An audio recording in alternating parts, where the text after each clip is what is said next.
ગુજરાતમાં છેલ્લા થોડા સમયથી હવામાનમાં અનિશ્ચિતતા જોવા મળી રહી છે અને હવે ફરી એકવાર કમોસમી વરસાદની શક્યતાએ ખેડૂતોની ચિંતા વધારી દીધી છે.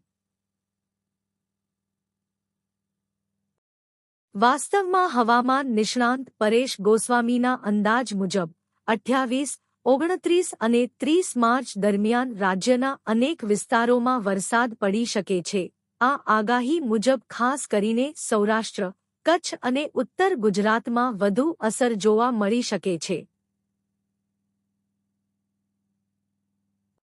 આ વિસ્તારોમાં વેસ્ટર્ન ડિસ્ટર્બન્સના કારણે વાતાવરણમાં પલટો આવી શકે છે, જેનાથી ગાજવીજ સાથે વરસાદ પડવાની શક્યતા છે.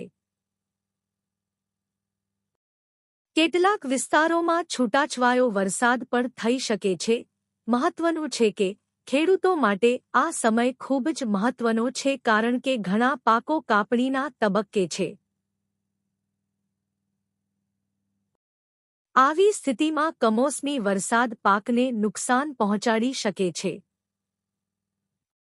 ખાસ કરીને ઘઉં, જીરું અને અન્ય રબી પાકોને નુકસાન થવાની ભીતિ છે.